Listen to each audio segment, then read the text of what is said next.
Welcome to the Alcohol Minimalist podcast. I'm your host, Molly Watts.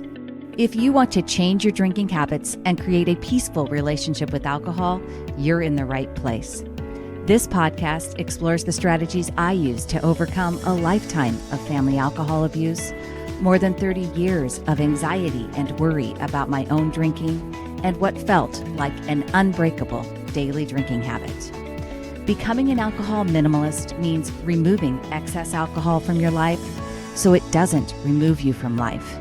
It means being able to take alcohol or leave it without feeling deprived. It means to live peacefully, being able to enjoy a glass of wine without feeling guilty and without needing to finish the bottle. With science on our side, we'll shatter your past patterns and eliminate your excuses. Changing your relationship with alcohol is possible. I'm here to help you do it. Let's start now. Well, hello and welcome back to the Alcohol Minimalist podcast with me, your host, Molly Watts, coming to you from, it's a snow-covered Oregon. Yes, that's right. We got hit with, at my house, about 7 inches of snow this past week. It was crazy, completely unanticipated. I don't know what happens to the weather forecasters here in Portland, but honestly, no one was talking about this being this big of an event, and it kept me home from work for a day, and it's really still here. It happened on Wednesday night into Thursday. We got a little more snow last night, still in this pattern of kind of late night snow, early morning, but it's raining this afternoon, so hopefully it will wash most of it out. Wow. Anyway, so here on the podcast this week, before I get started, I do want to let you know about something that I'm pretty excited about. I have been making some changes to Step 1, which is my online course and coaching program. I'm getting ready to kind of evolve everything into a new program that I'll talk more about later. I'm not ready to talk about it completely, but right now, Step 1, which used to be I used to just launch it in group formats, is now available to anyone, anytime. You can sign up and get started right away. You still get a one-on-one coaching session with me, and then you can dive into the course materials on your own, self-paced, and you don't have to wait for the next time that I'm going to open it.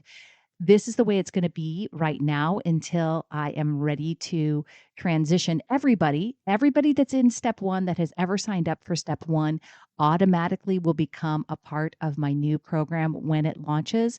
That program is really something that I am so excited about because it is available to you when you sign up for it. It will be the same as Step 1 has been. You will have access for the rest of your life. But these people that have signed up with me for Step 1 in the early parts of this program, in the early parts of enrollment, in the early parts of me launching a course at all, they really got in at the ground level. This is still right now really ground level in terms of investment and also in terms of what's coming down the line for the future.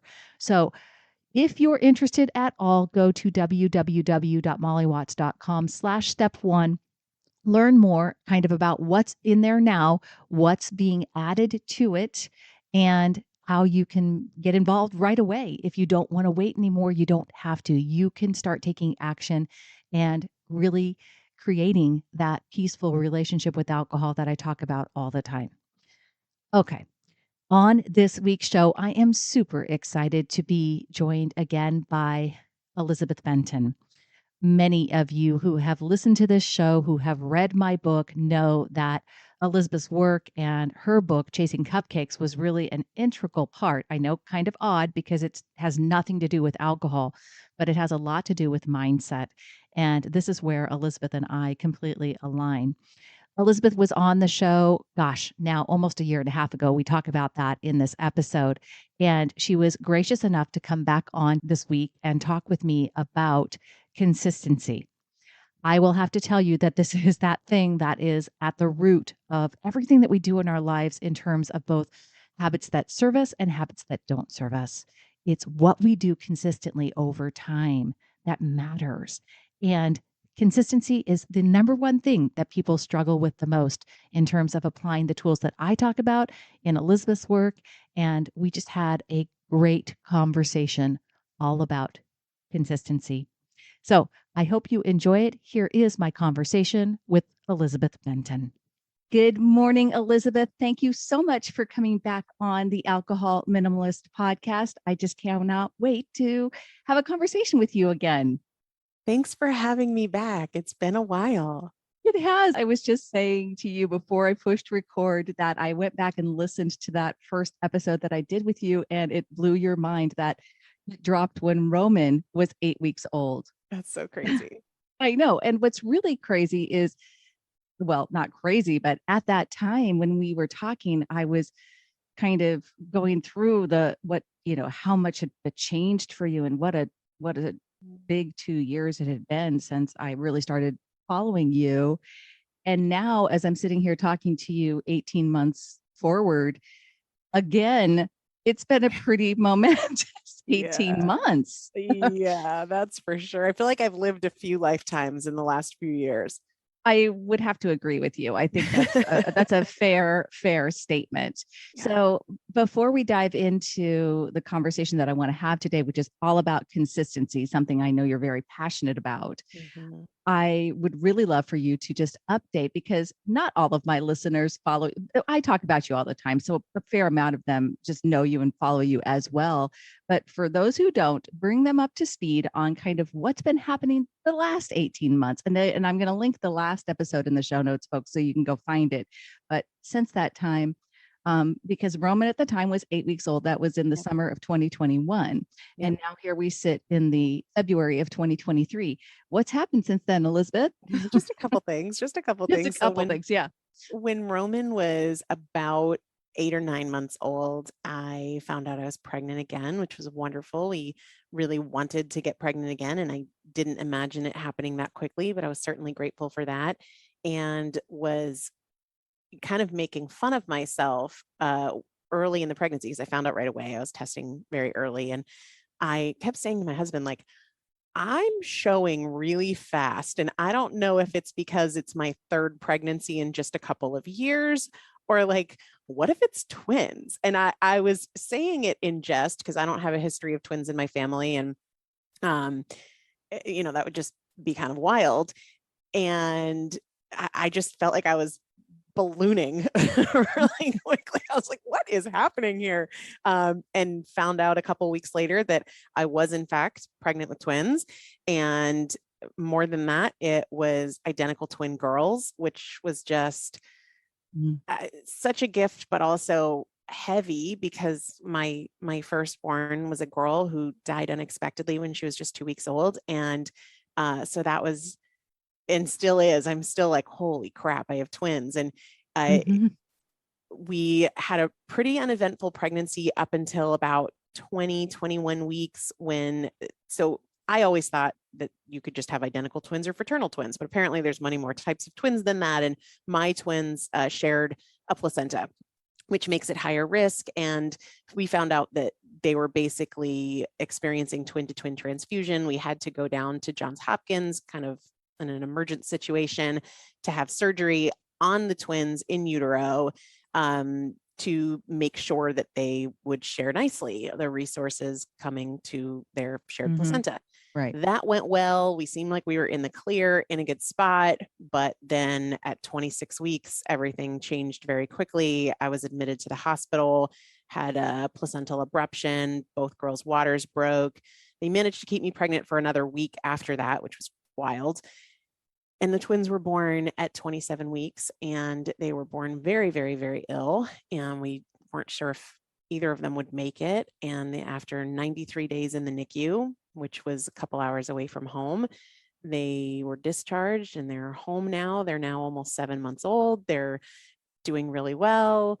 So it's been crazy going back and forth for over 3 months to a NICU that's a couple hours away from home while I had a 1-year-old at home. It's just, and then going through the uncertainty of, are my kiddos going to live after losing Dagny so recently? Right. Oh my goodness. I mean, the scope of that when I was, I mean, and I, obviously I follow you, so I listen to you, so I kind of was updated along the way, Sure. but it just the I don't, and this is why this whole conversation about consistency is really amazing, because I don't know how anyone stays even remotely consistent Yeah. given your life right now. I Sure. mean, honestly, and it's just amazing. And it makes I mean, it makes me feel like, oh my goodness, what the world do I have to A, complain about, B, like, not do what I say I'm going to do for myself. Sure. It's, so, but geez, Louise, well, I am very, very glad to be talking to you and have both Piper and Charlie doing so well, and your beautiful little family growing as it is, because the last time that we spoke, that's what you told me. The last thing you shared with me, I asked you what you were most excited about. And what you told me then in the summer of 2021 was that you were most excited for your family and growing your family. And Yeah. so I know it didn't come about in the way that you expected, but Yeah. it's happening, and that's so amazing. Thank you. Thank you. Yeah. So, okay, we're going to pivot now to consistency, because this is a conversation that obviously I think you've kind of boiled it down for your clients and for the people that you listen or work with, that it's really and for really almost all of us with anything that we're trying to accomplish, it's the people that are able to build the skill set of consistency that really tend to achieve their goals. Hmm. Would you say that's a Oh, fair yeah. statement? Well, it's interesting. When I look back at the time in my life when I was struggling the most, I was the most overweight, I was in debt, I, generally speaking, had a life that I didn't love, and I was constantly chasing strategy, right? I Yeah. wanted to know what's the right diet and how can I get myself to stick with it and what's the best way to get out of debt. And I was just so drawn to strategy. I read books and I read articles, and I was always jumping from like, well, I'll try this to I'll try this to I'll try that. And I never realized that the one skill I was going to need no matter what was the one skill I was lacking, the one thing I hadn't chased or invested in or really put forth effort towards. And that was the skill of being consistent. And I Yeah. see this all the time in my clients, that they're like, well, I tried counting macros, but I don't think that's right for me. And I want something that's a little more flexible. So instead, I'm going to do this thing. Or, I was trying to get out of debt with a budget, but now I've followed this other person who has this other approach. And I'm like, look, here's the fact of the matter. They'll all probably work. They'll all Right. probably work, but you are going to remain in this cycle, like I remained in this cycle, until we learn consistency. And consistency is something that people just generally hope they stumble upon. Like, if I find the right plan for me, then that Mm-hmm. plan I'll be Mm-hmm. consistent with, without ever really acknowledging the fact that no, you won't be consistent until you decide to build the skill of consistency. Because just like playing the piano or learning a new language, it's something you have to build. And the great thing is it can be taught. But the unfortunate thing is that most people aren't looking at it as the thing they need to do, because then it doesn't matter what path you pick, except for the extent that you enjoy it, because you're going to be successful with it once you have developed and continue to develop this skill called consistency. Yeah. And I think so there's two things there that I think are really important, that you kind of inherent part of that conversation. We're always looking for the next new thing. We're always thinking for the answer, the solution. And that's part of it's because we're being provided all these, new, flashy, shiny, right? Mhm. Ideas that this is going to be the answer. None of the other answers were the answers. This is the new answer. And we fail to realize that at its core, what you need to do isn't shiny, flashy, and super exciting. It's actually kind of boring. It's Mhm. called doing it, and just doing it again and again and again. Right. Well, and the other piece of that is, in that pursuit of the next shiny thing, or like, oh, there's this new book, I should follow this way, or somebody said they're doing this and I should do that. what that stems from is the fact that it's easier to project failure on something outside of ourselves. It's a lot easier, more comfortable to say, well, it's because this plan didn't work for me. It's because that thing is not the right fit for me. Instead of saying, I'm not being consistent. And that is something I have to fix and learn and grow within myself. That's a lot less comfortable and takes a lot more ownership and accountability and follow through than that plan wasn't for me. I'm going to try this other thing. Yeah, absolutely. And that kind of falls into the reason that people get that way is this idea that they have that I think that people get a story told to them or they see this that consistency equals perfection. Like I have to be perfect. If I'm not perfect, then I'm not consistent. And that is part of the problem that I see all the time. I really feel like it's actually in my space, in my world, really fueled by sobriety recovery programs in AA. Like AA, is kind of a lexicon in and has really developed a narrative of what it means to have a relationship with alcohol. And they have, their thing is like, if you screw up, you're back to day one, right? So you're no longer where you are, you're back to day one.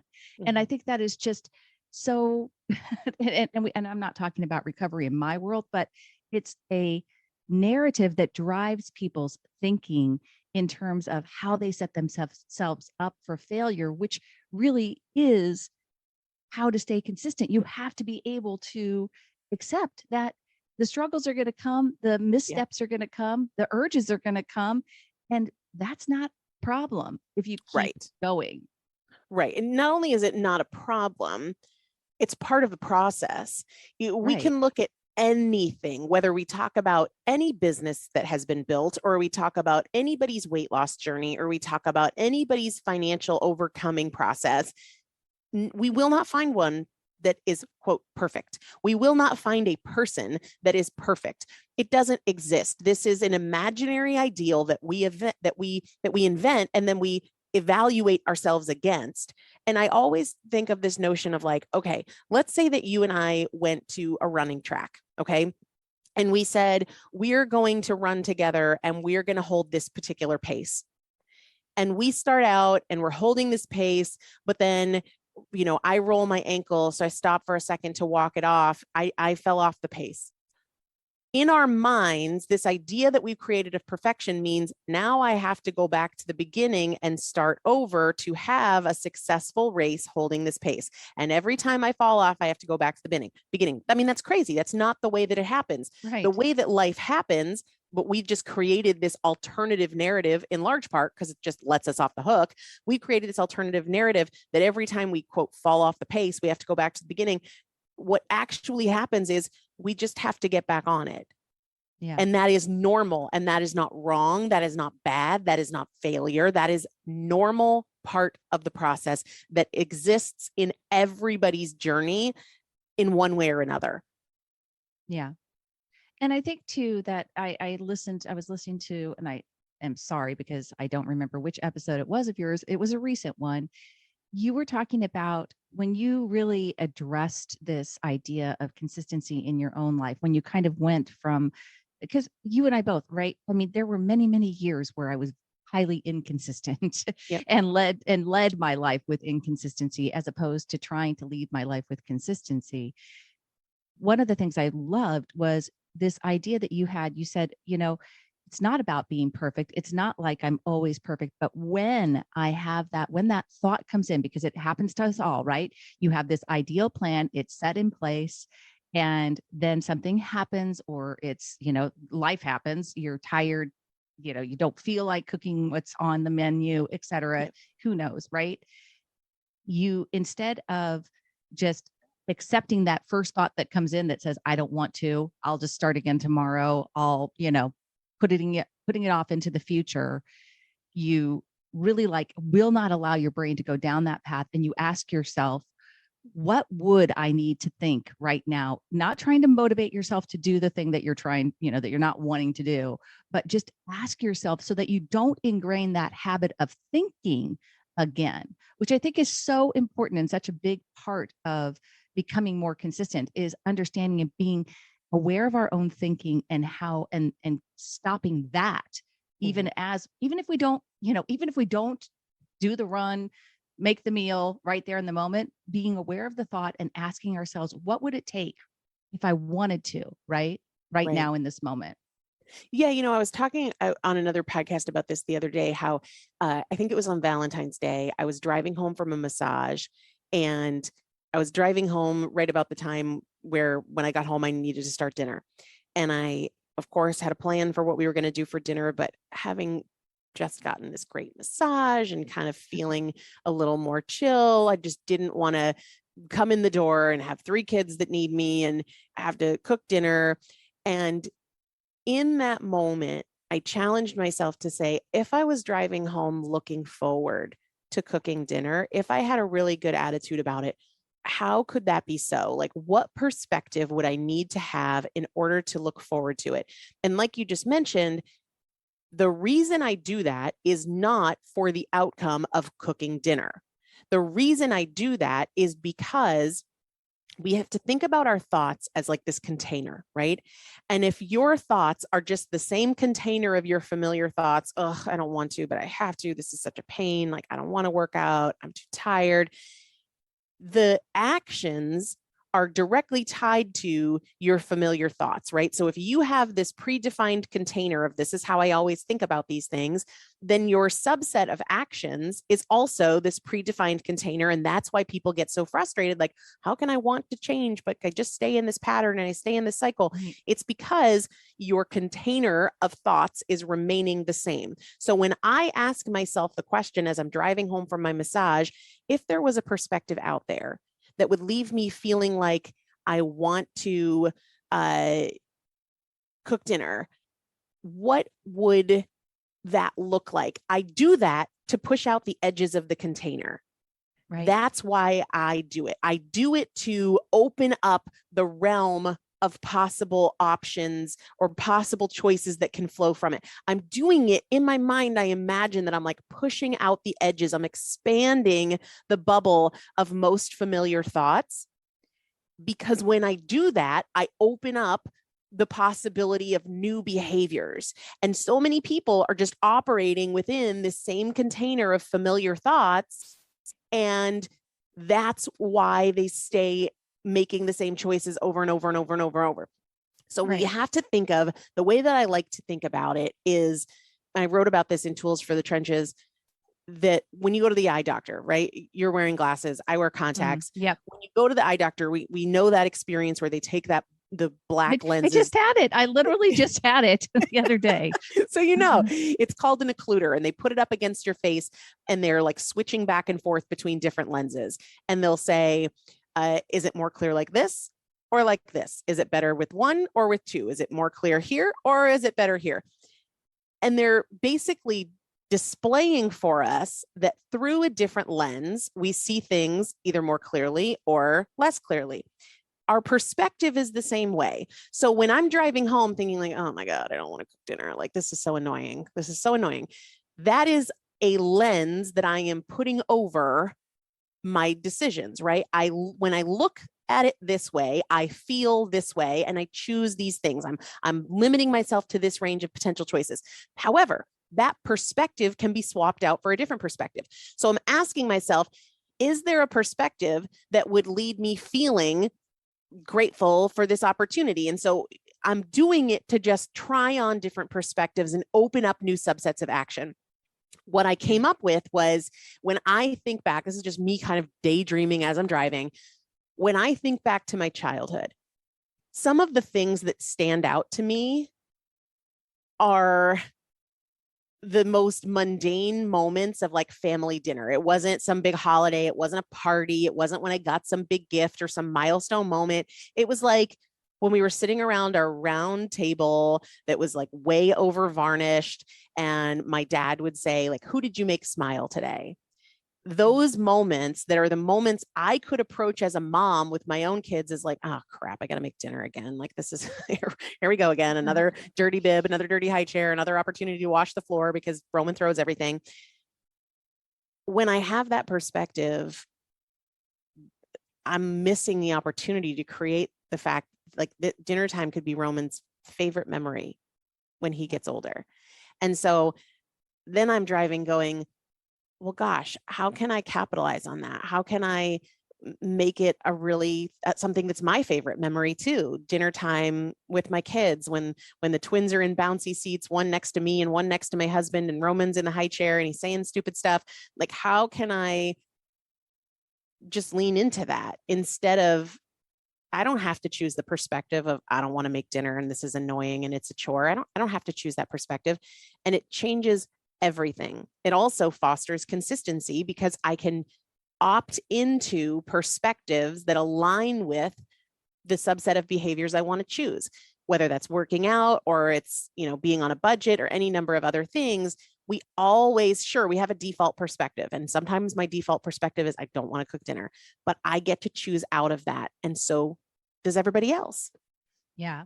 And this is exactly the same things that I talk about with people with regard to, it's a habited thinking, right? It's habited thinking just as much as it's habited behavior. And I love that idea of a container and expanding that container to be able to allow other perspectives. Yeah. It really will challenge. We have to be willing to challenge our ideas and our old stories and our typically a lot of self-limiting kind of beliefs, right?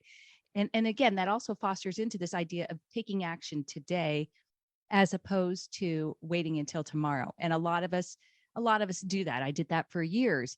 Just, I'll start again on Monday. I'll figure it out tomorrow. And one of the ideas that I got from that you've shared that I love is that tomorrow's intentions have no place in today's plans. Yeah. Tomorrow's intentions have no place in today's plans. And that's kind of, it all falls into the same thing because it's in that moment, right? You could have just as easily said, oh, all right, I'll just we'll just grab something and tomorrow I'll do it. We'll have a family dinner tomorrow. Right. If we're always pushing off into tomorrow, that's where inconsistency lives. Right. Yeah. And we're giving ourselves credit for our future intentions. And I always say, like, future intentions are great. I think it's awesome that you're going to work out tomorrow. I think it's great that you have a plan to eat healthy tomorrow. I think it's great that you have really positive aspirations for tomorrow, but don't manipulate yourself out of action today based on what you're doing or planning to do tomorrow, because that's what that is. You're manipulating yourself in that moment and using your intention for tomorrow, your promise for tomorrow, as a means to let yourself off the hook for today. So I always say to myself when I'm like, I can work out tomorrow, or I can do 2 workouts tomorrow. So it's still giving myself the same amount of work in a week. And I'm like, listen, what if you want to do 2 workouts tomorrow, do 2 workouts tomorrow, but you're not going to use tomorrow's pledges as the way to let yourself off the hook for today. Tell me what you're going to do today. You're having trouble finding time to work out today? Okay, cool. Do a 3-minute workout, but not no workout. And tomorrow's plans cannot be used as a negotiating tactic, as a way of manipulating yourself out of what you could do today. Stay focused on what you will do today and leave tomorrow out of it. Just a quick break to talk with you about Sunnyside. You hear me talk about it on the podcast, and truthfully, I have so many students and group members that share with me how Sunnyside is their preferred tool. It helps them build their healthier drinking habits and really create that peaceful relationship with alcohol. It's a tool that I feel very confident in recommending. And the Sunnyside team has recently, in September, launched a new iOS app. And that iOS app is going to just enhance the existing text message experience. It makes it easier to build healthier drinking habits for anyone looking to cut back or simply drink more mindfully. The new Sunnyside community is also available only in the new iOS app, and it gives you access to an engaged community of like-minded people who are also on a journey to cut back on drinking and build healthier drinking habits. It's a safe, private space, and you'll get access to inspiration and advice from Sunnyside members as well as coaches. I encourage you to go check out Sunnyside. Go to www.sunnyside.co/Molly to get started on a free 15-day trial. That's www.sunnyside.co/Molly. This idea that somehow doing the work is going to look different tomorrow, right? Or somehow that we are, it's that fresh start, the clean slate, all of it just does not allow us to embody or embrace the inherent necessity of struggling in these moments of when we could choose to be inconsistent, where we can take action right then, right, and not postpone what we need to do in that moment. And it's really at the core, I think, of being able to become a more consistent person. And what I love about what you're talking about, and I know you're so passionate about this, about consistency. You've developed a course around it. And Mhm. is the idea of it, again, being a skill set, right? It is Yeah. something that we can learn to do. And really, I think you said it, you used the word, the gift of awareness, Yeah. right? It is a gift to become more aware of our default thinking, of our default storylines. And we want to be able to challenge those in the moment. And when we do that, we can become more consistent. And sometimes the awareness begins after the fact. Because I hear Mhm. this a lot that people will say, I was like on autopilot. I didn't even realize what I was doing until afterwards, as though that's a problem. And it's not a problem. It's not a problem at all. Like, I think about this all the time in the context of my marriage. There are a lot of times where I am snippy and snarky and I don't kind of reflect on my behavior until afterwards. That's not a failure. It's not a problem because I have an opportunity to take action after the fact. No, I can't time travel and redo it, but I can apologize and say, hey, that was really crappy of me. I wish I had approached it like this, and I'm really going to make an effort moving forward to XYZ. And if you notice that I'm caught up in the moment again, can you just remind me of this conversation and remind me of, what I'm trying to do and why and how I'm trying to show up? That's not a failure.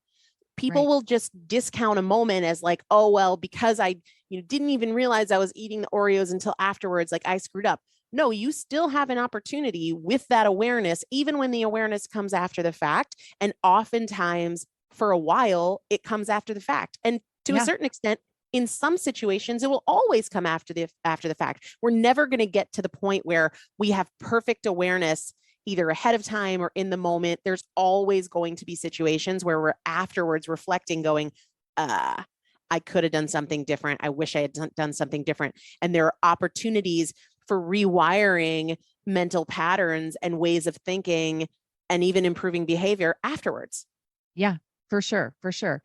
And that is, I talk about compassion and curiosity and being curious, because we have to be willing in that moment, especially when people are feeling a lot of shame regarding those choices and those missteps, and they're not happy about the fact that they, in my world, it's drinking off plan, right? They had a plan and they didn't stick to it, and they drink, and there's a lot of shame associated with it. And like, why can't I, and why didn't I?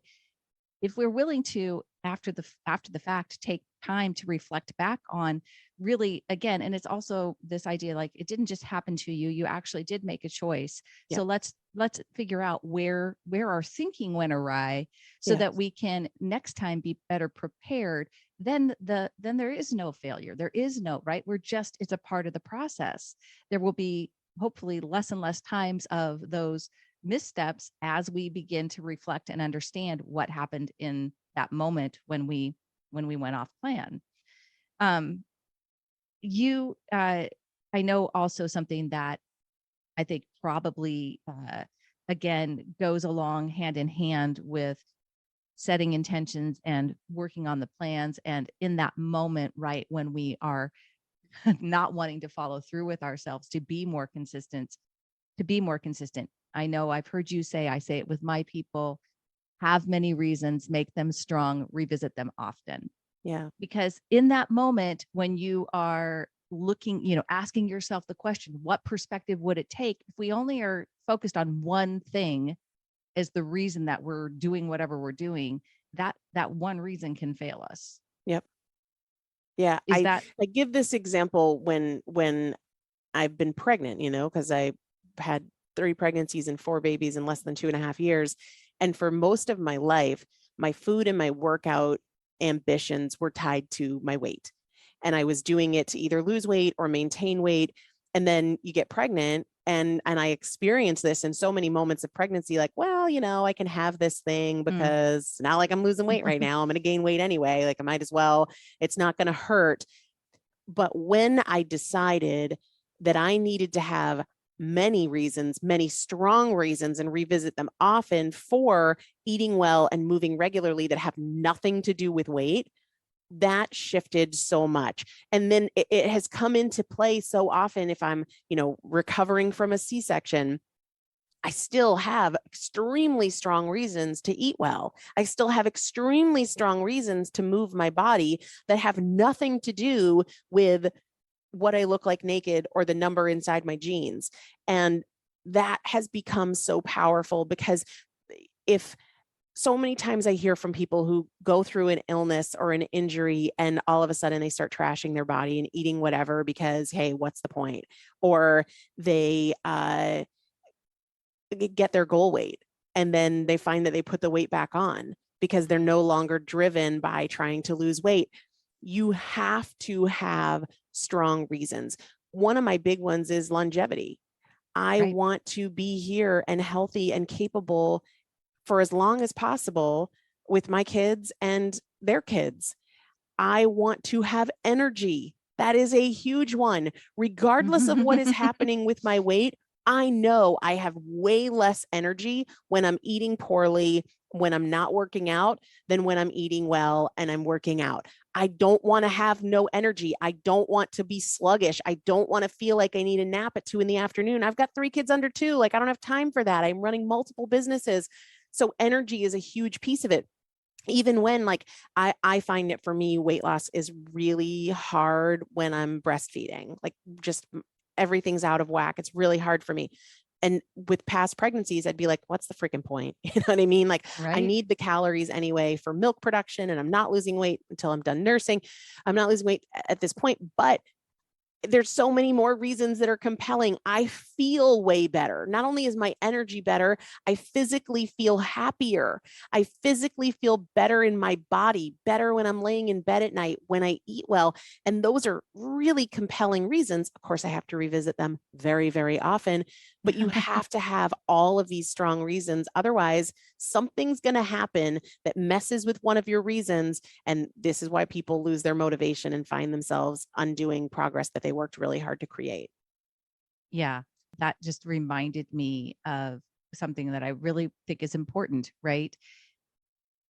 This is a lifelong skill set. The Mhm. skill set of consistency isn't something that, like, and I say it all the time too, and it does come back to your thoughts and really becoming a better thinker, in my Mhm. opinion. I know you share that perspective in Chasing Cupcakes. That's a big part of what you talk about, is creating the right mindset and becoming a better thinker. And that helps us become more consistent. Yep. But at the same time, it's an ongoing, lifelong. I really just love the fact, like I said, I am so grateful that I figured out how much agency I have in that mindset, in that creating how I want to, that perspective, the gift of awareness, and being able to shift the oculator, whatever that's called, on the You on know the how on the many eyeglass. people, do you know how many people don't realize that they have power over their perspective? Oh yeah, I do. I mean, not as many. Yes, because people tell me all the time. They It's don't really. crazy. It's It is such a gift to know. Even if you're not sure how to do it, even if you're not doing it consistently now, the fact that you know it is possible, if you are listening to this and you understand that you have that power, you know that you just have to walk through the door. You just have to do a little bit of work. But that awareness is a gift not given to everybody. Not everybody knows or cares that they have, and agency is the perfect word for it, that they have this amount of control over their feelings and their experiences and their behaviors, all by optimizing the way they perceive things. Not everybody has that awareness. No, I certainly didn't. I lived my life on default for 50 years. Yep. And it, once that light bulb turned on, and that's why I say all the time, I talk about changing your drinking habits and creating a peaceful relationship with alcohol. You talk about fat loss, and you've talked about, getting out of debt and things like Yep. that, and moving your body. But all of these, it doesn't really matter what it is that you are trying to conquer first in this realm of positive behavior change. At the end of the day, you are going to have to become a better thinker if you really want to become someone that creates sustainable change in your life and is consistent over time. It is what you focus on, and it's really all about understanding how much agency you have in your life to do that.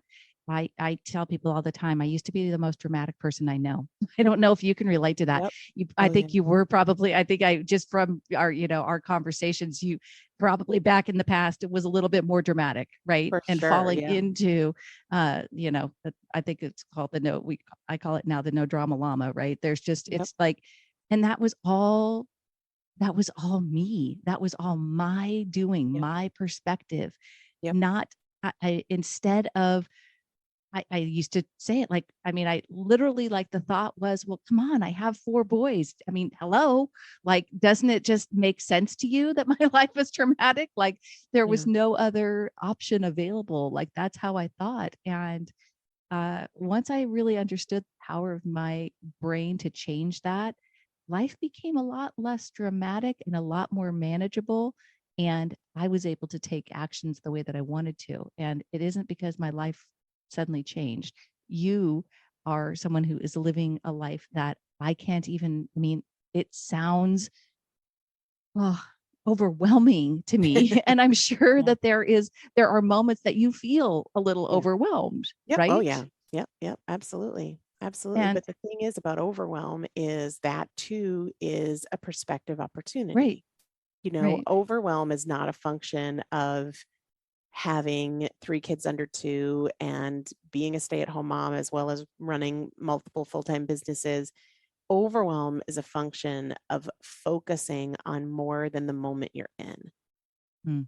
Because even when I've got 3 kids crying and I'm trying to get to a meeting, I can focus on just the moment I'm in. Like right now, the goal is to feed Charlie and talk to Piper and let Roman fuss for a minute. Like it's okay.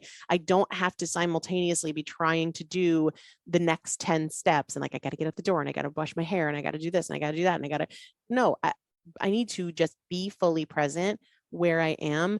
Overwhelm is a thinking problem, not a circumstance problem, not a life event problem, not an overload problem. It's a focus thing. Yeah. Yeah. Elizabeth, I could talk to you all day, which I know is probably something that would be really fun for me and possibly kind of a problem for you in your world. So I just, so tell people right now, where's the easiest place for them to connect with you, learn more about the consistency course right now you're in waitlist mode, or you are Yeah, so in we open up spots on the first of every month. And I do that just because I'm really involved with people individually when they get started. We do an intake form. One of the things when I put together all the tools and resources in the consistency course, I sat back and I asked myself, if somebody was to get access to all of these tools and resources, but fail, not do the work, why? Why would that be the case? And one of the things that came to mind very quickly was overwhelm. Like, all of this is great, Elizabeth, but I don't know where to start. And it just seems like too much. And so because of that, I do an individual intake with everybody where they share their kind of history and where they're at and what they're struggling with. And I give them a singular specific starting point unique to them. And then, I do one-on-one calls with people. And so for that reason, I never just like, hey, we're going to let 100 people into the consistency course, because Right. I would be limited in my ability to serve those people. So we open it up to a small amount of people on the first of every month. And that just makes it so that I can, serve people the way that I want to serve them. So the wait list is right on my website. You can go to primalpotential.com/the-consistency-course. But the best way to like find out what I'm all about is probably the podcast. Podcast is called Primal Potential. We have like 1,100 episodes, so you can stay really busy for a couple years there. And you can follow me on Instagram at Elizabeth Benton. That's kind of where I share a lot of the day-to-day things going on in my world. Perfect. Awesome. Yeah. In fact, last week on the podcast, I was talking about one of the an older podcast of yours that I was listening to, and I actually shared that. I was saying it's like, by the way, P.S. folks, if you want to find, listen to Elizabeth, there's like 1,100 episodes as opposed to my like 115. So there's I've been doing it for a lot of years. You've been doing it for a lot of years, and it's fun for me, especially. I'm sure, I don't know how you feel about it too. When you go back and listen to some of those earlier episodes, you're like, God. Oh, wow. Yeah, right. Yeah. I know and that's, again, one of the things about podcasting, it's a consistency thing, right? 100%. You have to be willing to be able to get out there and do it every week. And not every, I had to let go of like, not every episode's going to be perfect. Not every episode's going to be, some are great, some are okay, some are wonderful. And that's okay. Absolutely. It's showing that perfectionist mentality in anything, whether it's in podcasting or it's alcohol or it's with food. It's an imagined ideal that doesn't reflect how anything was done. It's kind of like, you look at a TV show like Friends, for example. I really was never into Friends, but it went on for seasons and seasons and seasons and seasons. There's not a single perfect episode. Like there's not anything that everybody would agree was like a perfect episode. And there are certainly some episodes that had like more humor and others that had less humor, more that had jokes that landed and some that had jokes that didn't land. You can look at anything and see that. And you just have to discard this imagined ideal of what perfection is, because that's just not how the world works. No. And you just have to keep going. That's right. That's right. I know. Do it imperfectly, like the rest of us. Yeah. Keep going. Well, Elizabeth Benton, thank you so much for taking the time this morning and for joining us again. And folks, please check it out. She has wonderful, just like 1,100 plus episodes and lots of tools on the website too. If you haven't already read Chasing Cupcakes or Tools for the Trenches, you know that my audience, they're on my recommended reading list, and I reference Chasing Cupcakes in my own book. It's something that was very instrumental in helping me, even though it has nothing to do with alcohol. It helped me change my mindset and help me change my relationship with alcohol. So I highly encourage you all to check that out. Elizabeth, thank you so much for being here. Thanks for having me. Thank you for listening to the Alcohol Minimalist podcast. This podcast is dedicated to helping you change your drinking habits and to create a peaceful relationship with alcohol. Use something you learned in today's episode and apply it to your life this week. Transformation is possible. You have the power to change your relationship with alcohol now. For more information, please visit me at www.mollywatts.com.